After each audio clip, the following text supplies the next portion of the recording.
Once consciousness arrived at the fourth level, it gained a semblance of psychic and physical security which it will not easily relinquish. To understand why the tarot and other divination arts work, we must understand something about the third and fourth stages of consciousness particularly. The numbers 3 and 4 were very important to the ancients. After all, there is a reason why the Great Pyramid was made from squares and triangles. Those shapes were incorporated for good reason. The architects of the pyramid knew that they were constructing a stone replica of human consciousness. To stand within the Great Pyramid is to stand within a three-dimensional simulacra of one's own mind. And this is the reason why people have uncanny experiences inside the structure. It explains why certain structures of this kind apparently carry curses. Actually, there are no curses per se. It's just that these structures are based on perfect proportions and harmonics, which cannot easily be violated by toxic energy. The human body has its antibodies and defenses, and so do sacred structures and precincts. Strangely, consciousness chronicles its own genesis and journey. The story of psychic progress is subtextually recorded in the world's various myths and legends. The scholar Joseph Campbell had an inkling of this.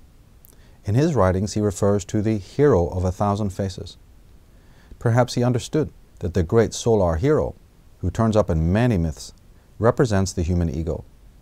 The ego is the hero, the champion of mythology, who slays the monsters of the deep, who rises to the peak of success, and who finally descends into oblivion. The cards of the tarot also depict the great journey of becoming. Presently, the ego is at the fourth stage. This fourth stage is an outgrowth of the 3 previous stages.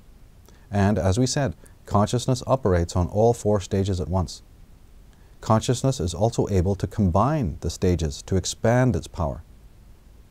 To use our numerical metaphor, the 4 can combine with 3 to make 7 or 12.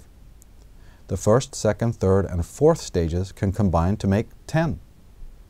Interestingly, the symbols for addition and multiplication are crosses. Symbolically, the cross not only represents the number 4, but also the number 10, as in the Roman numeral, the X. The reason why fourness plays such a large part in our world is because it is a category of consciousness. Fourness plays a large part in the divination arts of tarot and astrology for the same reason. If something exists within the mind of man, we can be sure to find it in the world of man. And if you go to the text tour page entitled The Fourth Phase, you will see many examples of how the archetype 4 turns up in our lives.